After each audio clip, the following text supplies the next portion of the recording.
वर्तमान समय गोटे प्रश्न रोचे जे आमे 12 तारिख दिन सुभद्रा आवेदन करूँ हेले ए सबू पर्यंत भी आमर केवाईसी करने को पड़ो कि आमको मिल कि नहीं 1 टंका लेखाई आमको कौन पाई ए पर्यंत 1 टंका लेखाई मिलना आम बैंक अकाउंट को आसब कि नहीं एमती सबु किसी प्रश्नर उत्तर आज आम आपण मानक देबू।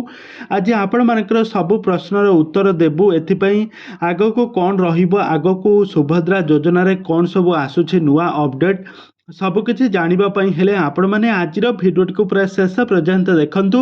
आउ या पूर्व जदि आपण मैंने आम चैनल को सब्सक्राइब करना ताहले सब्सक्राइब करी पाखर थिबा बेल आइकन को दबाई दियंतु।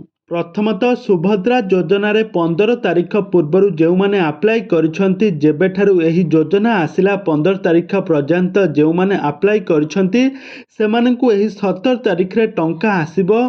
बहुत लोक भी एमिति किछि अछंती कि किछि जागा सेमानकर नेटवर्क ठीक ठाक भाव में नाही, जनसेवा केंद्र मध्य ठीक ठाक नाही और से सब स्थान रे ना ए पर्यंत भी लोक माने अप्लाई करि नांती। तो एथिपाई चिंता करिवार किछि भी दरकार नहीं, जहाँकि सरकार तरफ घोषणा होइछि कि जो मैंने 15 तारिख पर अप्लाई करेंगे से आउ एक अन्य डेट्रे से पुणी थे प्रथम किस्तिर टंका मिल पार।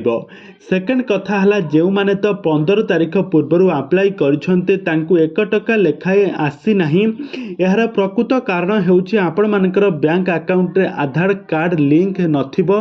आ जदि आधार कार्ड लिंक थिबो ताहले आपण माने खाता को आसी नहीं जदि ताहले आपण माने सुभद्रा योजनार हेल्पलाइन नंबर रे कॉल करी आपण मानकर सब प्रॉब्लम दूर करि परिबे।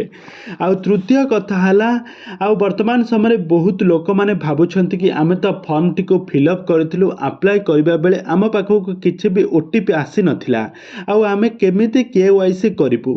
ए सब संपूर्ण मिछ गुजब। जो माने 15 तारिख पूर्व अप्लाई करथिले सेमानकु निश्चित भाव में टंका मिलिबो। आ जो माने 15 तारिख पर अप्लाई करछंती सेमानकु अन्य एक डेट रे अन्य एक किस्ती अनुसार तांको टंका मिलिबो।